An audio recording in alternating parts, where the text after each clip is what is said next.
Rob Wright, we're gonna miss you. But Scott Drew already has his next star.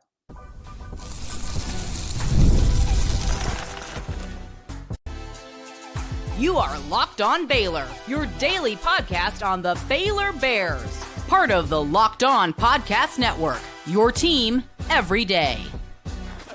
Hello, Bears fans. Welcome to another episode of Locked On Baylor, brought to you by FanDuel, the official Baylor podcast of the LDS Church, which does not give money to BYU athletics. Just in case you needed to know, Jackson Posey, who joins us today from the Baylor Lariat, he comes in because he is breaking down everything transfer portal, and he's going to tell us what we've already won in the transfer portal with Obi Agbim and how he is going to take Baylor back to greatness or something like that. And then we will talk about Rob Wright a little bit. We've talked about what they lose in terms of a roster spot and for confidence for the fans, but what do they lose in Rob Wright, the player?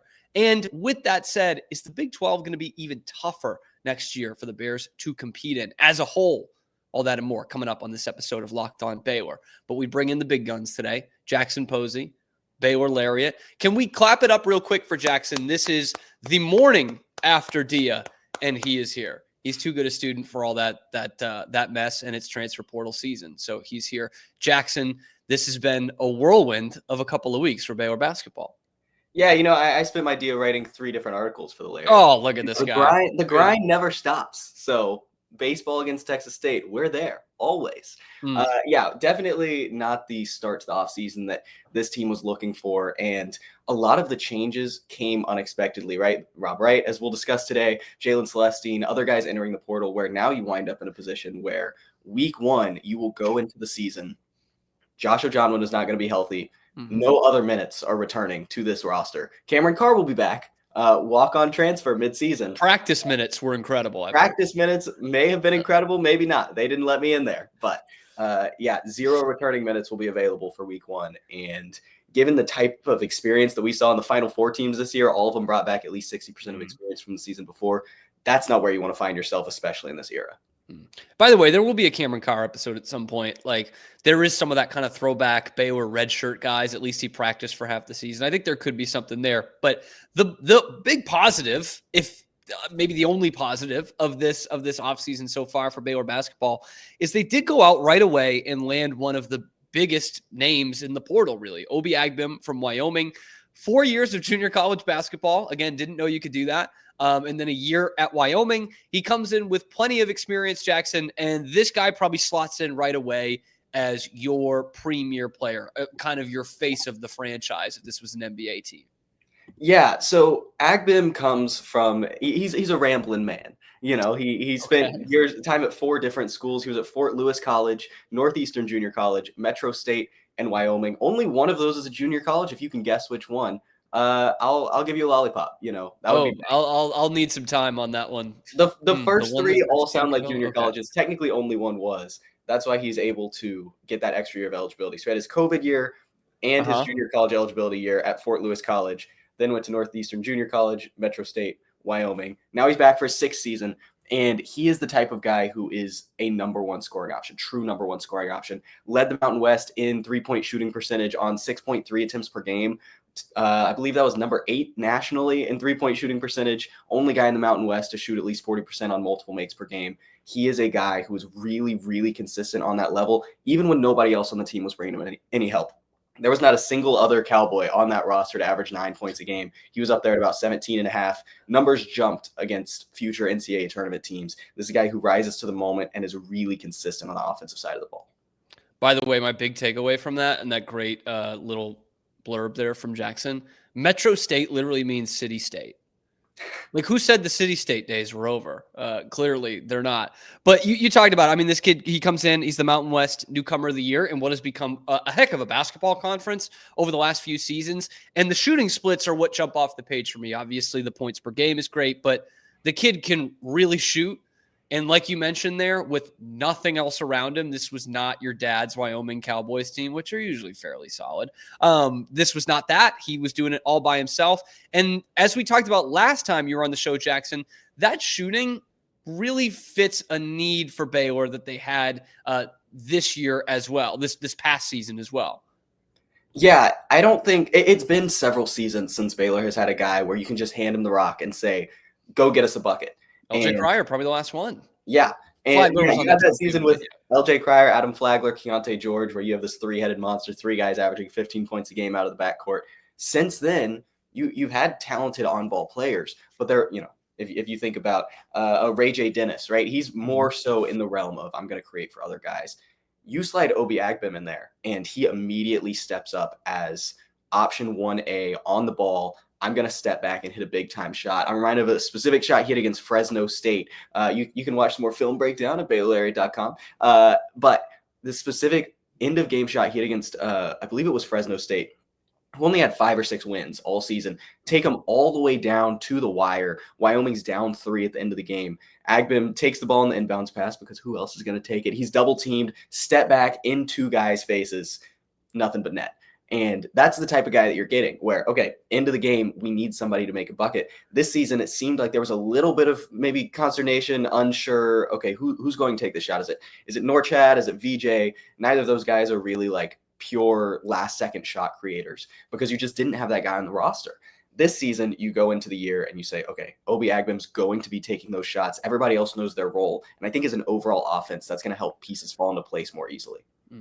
I like that point there too, because it wasn't just the shooting, but rather like the clutch gene. And I think it was the game against Colorado where VJ's kind of taken like a running 3 at the end after the missed free throw. And I did a post game and everyone's like, I can't believe that was the shot. Like, how was that the shot? And it was something I didn't even think about in real time. I was just like, well, they had like 2 seconds and like, you don't have Adam Flagler out there, like who are you going to on this team anyway? I don't know if I trusted them with 4 seconds to get a great look at the basket or anything with a knockdown shooter. But let's talk about the Keyonte George of it, because Keyonte, I'm not saying Obi Agbim's going to be Keyonte, but I mean, he could.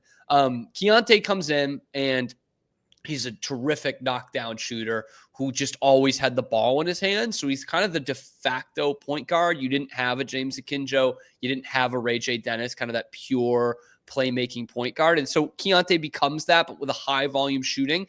Is that what you see from Obi Agbim? I know he's not like a pure point guard. Neither was Keyonte. But do you see that kind of role for him on this team? Or is it too early to tell with the roster? Yeah, I think some of it's going to depend on the roster. I haven't gotten to JJ White's film yet, right? So JJ White, I'm looking forward to that game at Omaha. Yeah, that'll be thrilling. I know that's what gets people going is Omaha transfers. Kid hits deep threes, man. It's going to be a good one. Obi Agbim is a guy who mostly succeeds in playmaking by drawing off the defense's attention, right? And so he's not the pure Ray J. Dennis type guy where, okay, I'm going to run pick and rolls and hit pocket bounce passes to big men in the dunker spot. Maybe he's capable of that. He just didn't have the roster around him to be able to display that. And so most of his 3.4 assists a game are, okay, I'm getting double teamed or I'm in the post and there's 3 guys shading off onto me. Sometimes he would take those shots anyway. And I think one of the biggest potential like things that the coaching staff is going to have to work on is on offense and defense. He was pressing a lot. And part of that is because, okay, you're on Wyoming. There's nobody else to score here, right? And he's a little too thin to play that really high-level defense, so he's gambling a lot on defense. And on offense, he's taking a lot of really difficult shots. There was one shot against Texas Tech where he is standing at the free throw line with 3 or 4 guys around him, multiple open guys on the three-point line, and he jumps up and takes that shot anyway, gets blocked. And there's a level to which you can't even blame him, right? He's shooting really efficiently even with those shots. And who else is going to take them? But if you want to be the pure point guard, you're going to have to be able to dish the ball out a little bit more. And so some of that's going to be coaching, some of that's going to be scheme buy-in. But given what I saw of him at Wyoming in the film that I watched, I would not feel comfortable slotting him into a pure point guard role. I think he's the sort of standard definition of a shooting guard that you think of in your mind. So at best, combo guard, but realistically shooting guard. Yes, I think that hits the nail on the head. Jackson has said it. I'm quoting him. Obi Agbim, first team All Big 12 this year. I think he said that. If you read between the lines of that, that'll probably be in the title. Jackson, we do need to talk about Rob Wright a little bit. Obviously, there's been all kinds of drama the last few days, but I want to look at Rob Wright, the player here, and what Baylor is losing for a guy they were going to hand the keys off to. We're going to do that next on Locked On Baylor. But first, a message from our friends over at FanDuel. You might know them as America's #1 sportsbook. The NBA playoffs are almost here, and FanDuel is giving new customers an incredible way to get in on the action. Right now, when you join FanDuel and place your first $5 bet, you're going to get $250 in bonus bets if your bet wins. I love how easy it is to bet on FanDuel. Okay, so easy, I can do it. Whether it's me picking my Boston Celtics or diving into those player props as well. And after the game tips off, you can even combine your live prop bets into a same game parlay for your chance to just continue to win big. So don't miss out. Head to FanDuel.com and claim your $250 in bonus bets today. That is FanDuel.com. Jackson Posey of the Baylor Lariat, also transfer portal expert. He's got the breakdown on Obi Agbim. You heard it in the first segment, but you can see that on BaylorLariat.com and on Twitter, X, formerly Twitter, at @ByJacksonPosey. He's got some great threads to break down what is actually coming to Baylor this year. But we do need to talk about what is leaving Baylor this year and who is leaving Baylor this year, I guess is the better way to put it. Rob Wright is the one that probably hurts the most because you didn't expect VJ Edgecombe to come back. You knew that Jeremy Roach and Norchad Omier were not coming back. And you saw plenty of promise in this kid, Rob Wright, last year, who kind of forces himself into a starter role. So before we get into kind of the breakdown of the statistical of what they're losing, Jackson, I just want your reaction. You know, this has been a crazy week. You've covered this team all season long. You've covered Rob Wright his entire college career. And this just weirdly is falling apart and kind of late in the game. You'd expect a player of this caliber to go early in the portal cycle, right?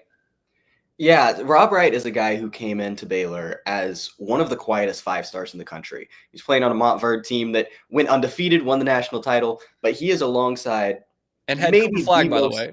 Yes. Cooper Flag and Liam McNeely. Yeah. Cooper Flag of Duke fame. Liam McNeely, also probably a future lottery pick. Asa Newell, who went to Georgia, also probably a future lottery pick. Derek Queen, who went to Maryland, famously hit that buzzer beater in the NCAA tournament. He was also alongside one or two other guys. And so there were 6 blue chip guys on this roster, and they would just rotate. Those 6 guys would take turns starting because everybody's got to get minutes at some point, right? And in that, he becomes sort of like the one guy who people aren't talking so much about because Derek Queen and Cooper Flag, and look at Liam McNeely over here. And he goes to Baylor, of course, not going to get as much national media attention as a UConn or even a Maryland necessarily, and comes in and is immediately the guy. Right. I was yelled at from the rooftops preseason, right? Like this guy's going to be better than Jeremy Roach. Not as a shot at Jeremy Roach, but just, he is so quick and has that release on the 3-point jumper where he can really make something happen. And he comes in, he's exactly what you're hoping he is and more. And when he enters the portal, there's sort of this like stilling effect on the air around you where you're like, oh, where is Baylor now? Right. What happens now? Because this is just one guy. But if you consistently find yourself in the position where, okay, the one who stayed can no longer stay, how do you build something? How do you get anywhere?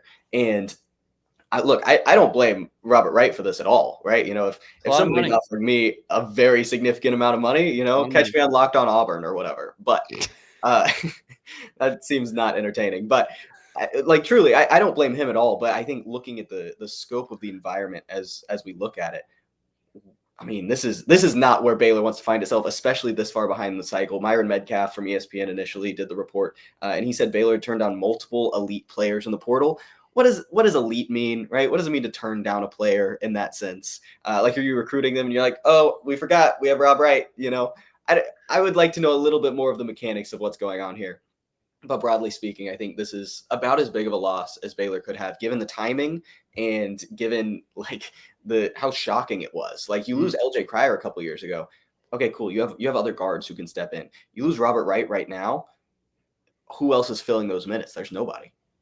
Yeah, so that's obviously kind of the shocking part of it from Baylor's standpoint is how much they were going to invest in him monetarily, obviously over $1 million, but more importantly, this is your team. Like, you're our guy. We believe in you. This is going to be your show. And there were pundits saying, this kid's going to be a future All Big 12, future All-American. I was certainly high on him going into this year.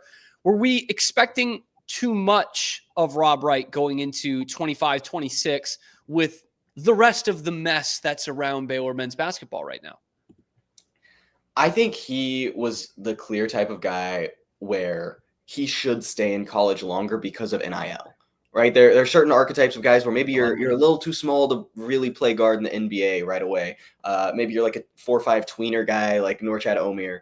Those are the guys who I think are going to benefit most from the NIL era, where you're actually going to make more in college basketball than you are in the NBA. That's not a shot at your talent, but just because of the size and the athleticism profile that you're putting forward, you can dominate at this level for as long as they'll let you play. Who knows how many years that's going to be now, right?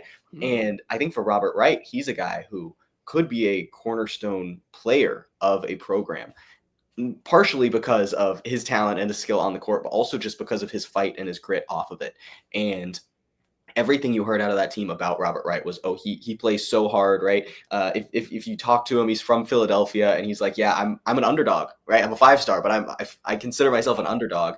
He's got like 7 or 8 siblings, and so is just constantly in those sibling rivalries, whatever. Like he is the guy that you would love to be the face of your program. Not going to get in problems off the court, right? Just quiet guy, goes about his business. And I think, we've seen the reports that BYU is sort of the main favorite to land him at this point. I think BYU is landing a type of guy who should be there for the long run, and unless he transfers again. And Baylor will have to play against him year after year after year. And I think it's going to hurt a little bit more every time. Oh, it's going to be great. It's going to be absolutely great. So looking at, what he brings to a team, and you mentioned it at the top of the segment, like he was underrated, out of high school. He goes to Montverde the last year. He's already committed to Baylor, which, people that cover big time high school basketball don't like that when players are already committed before their senior season, because it has less intrigue. And Liam McNeely had to decommit from Indiana, and that was a big deal. And so you knew you were getting a star player here. And we saw it on full display in times where no one else for Baylor could get the thing going. Rob Wright could. And they played better. Like the whole team played better when Rob Wright was out there rather than Jeremy Roach, who'd played 1 billion games of college basketball. So at this point in the portal cycle, the Bears still need to do a ton of work. They still need to get a ton of bodies in there. But is there any one player at this point that can replace what Rob Wright would give you? It feels like Wright just slots in as one of the top point guards in the portal. Yeah, I think the hard part is Wright provides a lot of things that you don't typically get from his size and positional profile, right? I think the main thing I would look to here is his finishing ability. You don't look at a 6'1", sort of slight point guard and say, oh, he's going to be great at finishing in traffic, but he's a giant killer down there, right? He has fantastic touch around the rim. You saw it in transition. You saw it especially late in games, later in Big 12 play, where, okay, nobody's getting a bucket. There's Rob Wright with 8 straight points. And, typically, you see an Obi Agbim type guy. Hey, we're taking step back threes. No, Rob Wright's going straight into the trees and shooting it from in there. I don't think that part is replaceable. And for a Baylor team that, as long as I've been at Baylor, my 3 years at Baylor, and I think looking forward as well, has really struggled to get perimeter players who are able to put pressure on the rim. You're kind of hoping Jacoby Walter was able to be that guy. VJ at times was that guy. But you need someone who is able to consistently force the defense inside to get the shooters open outside, right? That's Scott Drew's whole MO, right? Is we're running those looping sort of handoff screens at the top of the key, just trying to get a little bit off center on the defense you can drive and kick out. That's what the whole offense is built around. They had to go away from it this year because you didn't have those pressure guys. And without Rob Wright, you really don't have that type of figure there, right? Michael Ratai can do a little bit on the inside, but I think you need a perimeter player like a 2 or 3 guard who's able to consistently push the pace inside. Maybe that's Cameron Carr, right? Maybe, but we're throwing out a lot of maybes in that conversation where Wright was absolutely, this is our cornerstone offensive player. This is the one who makes everything else work, who puts the pressure on the defense. And now you're left with most of the portal guys either committed or kind of like having softly signed contracts out there, probably a little late to get in on them, especially given I can't imagine Scott Drew is the most cutthroat man in the world, which I'm fine with from a moral perspective. Yeah. But I wouldn't expect to get a lot of late portal flips from guys who've already signed, leaving a lot of question marks on who Baylor's able to pull in at this point. Last thing on Rob, because obviously I think the most impressive thing from us just watching as fans was that finishing ability, finishing amongst the trees, finishing at the rim in a tough conference like the Big 12 where it's really physical. You saw him in high school. You saw his tape coming in here. You were high on him pretty early. Did you expect that kind of finishing from him?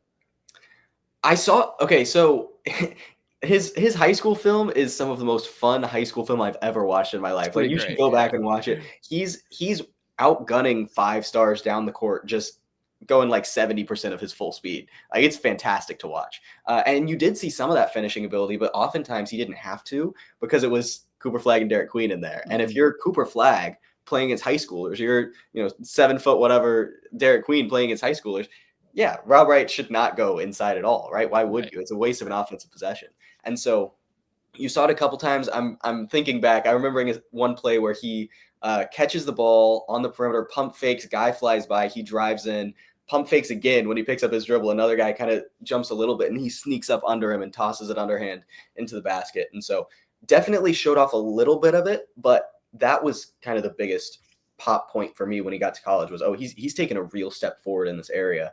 And you need that one extra skill, especially coming as like a lower 5-star, where you don't necessarily have the overwhelming physical attributes. You need that one last thing to say, okay, this is where I'm really going to take advantage of opponents. I have my baseline skill set. What's the one extra thing I'm going to add? He added the finishing, and I think that's really what changed his game. It was pretty cool. Now we have to look forward a little bit, Jackson. Baylor is rebuilding. In college basketball, you can do that on the fly. Let's see if they can do it in a conference like the Big 12. We'll talk about it next on Locked On Baylor. Jackson Posey of the Baylor Lariat, men's basketball expert, among expert in many other things as well, coming in the day after Dia because he just nonstop working, sipping that coffee, nonstop working, and talking about Rob Wright and the transfer portal, Obi Agbim, and obviously Baylor's going to need to replace their whole team. In the portal, it's something that has been done before, despite what some Baylor fans might think. Arkansas did it. West Virginia is going to have to do it for the second year in a row. This is the second April in a row West Virginia has no players on the roster. So it can be done, and that should have been 2 tournament teams, right? Arkansas makes the Sweet 16. West Virginia absolutely should have been a tournament team. So it can be done, and it can be done in the Big 12.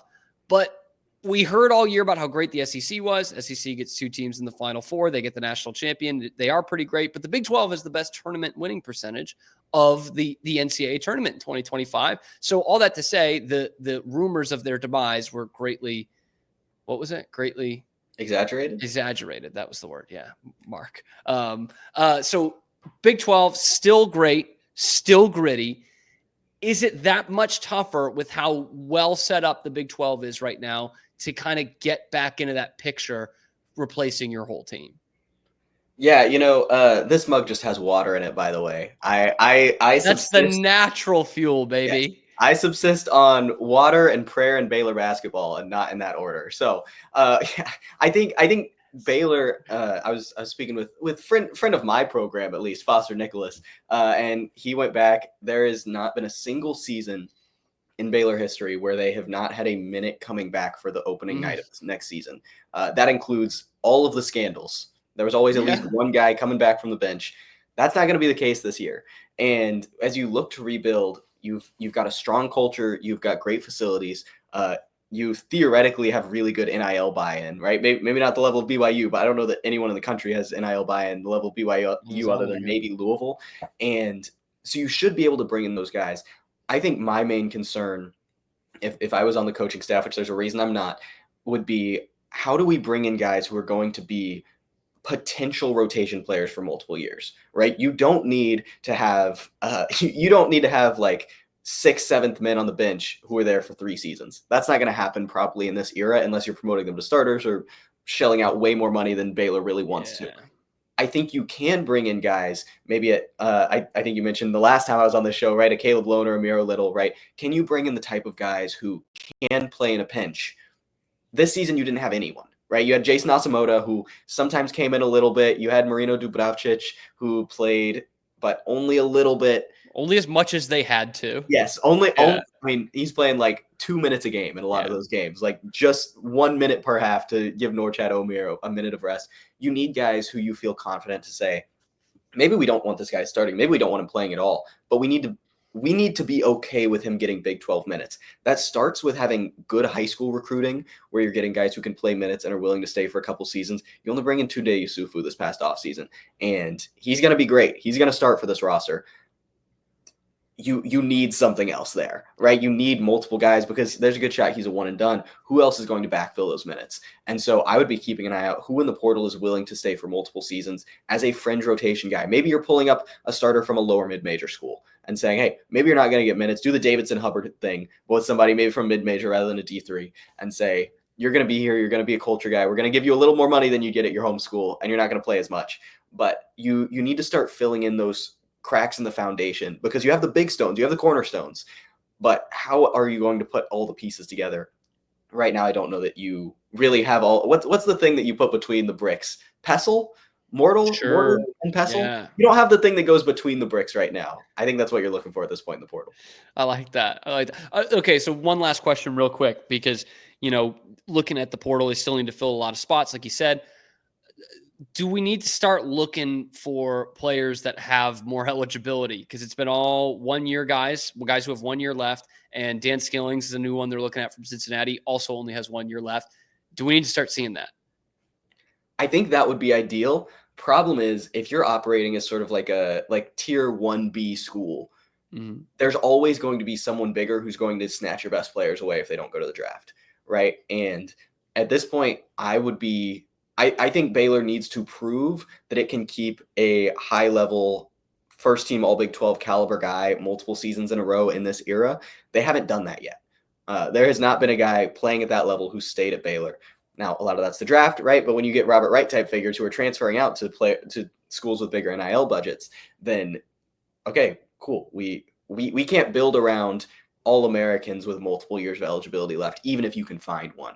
And so at the top of the roster, I'm fine with getting an Obi Agbim or a Michael Ratai who only have 1 year left. I think it's the other places where you need to have culture builders because who's ultimately going to fill in those spots? I was talking on Don't Feed the Bears, go stream it on Spotify, talking on Don't Feed the Bears about how if you only have one returning player, right, Josh? He's hurt. Who's going to continue the culture of joy? Right? Like if this is a thing where you want the program to be built on a certain culture, a certain way of doing things, a certain way of looking at the world and at basketball, who's going to carry that on? And so do you reach out and hire a Jonathan Chamwa-Chachua to fill in that assistant coaching spot left by Bill Armstrong, right? Chachua has experience coaching in the summer league with the Spurs. I'm not saying it needs to be him specifically, but you need to find some way, maybe it's bringing in former players, maybe it's not, to continue on this culture, because if you're constantly shuffling guys in and out, then I think you lose what Scott Drew is best at, which is development and culture building. If it's 1 year, he's not able to do what makes him so special. Like that. Jonathan Chamwa-Chachua back on the Baylor bench, potentially in the near future. Jackson Posey, plug away. What do you got up on BaylorLariat.com right now, and what are you working on? We've got content all the time. We're living for the LinkedIn over here. So check out Obi Agbim film breakdown. Check out football stories all the time from spring practices. Baylor baseball. Guy on the mound the other day had a shoe blowout, and one of the freshmen had to take off his size 12.5 cleat, throw it out there. He was just one shoe in the dugout. You can go check that out on BaylorLariat.com. Follow me on Twitter @ByJacksonPosey, on Instagram @TheJPose. Go follow Don't Feed the Bears podcast at BU Lariat Radio on Instagram or on Spotify. Follow me on Goodreads, and please don't follow me in real life. Don't be doing that. But we will have Jackson on here as much as possible as we work through this offseason, because Jackson's got his finger on the pulse. Want to thank you guys for making it your first listen today and every day. If you see Q-Tip from A Tribe Called Quest or Steven Seagal, wish them happy birthday today. Be sure to like the video, subscribe to the channel, and ring that notification bell. Find us on YouTube and wherever you get your podcasts. Appreciate the heck out of you guys, seriously, for making this the #1 daily sports podcast for Baylor that's not affiliated with the university. And we're damn proud of that. And we will see you tomorrow on Locked On Baylor.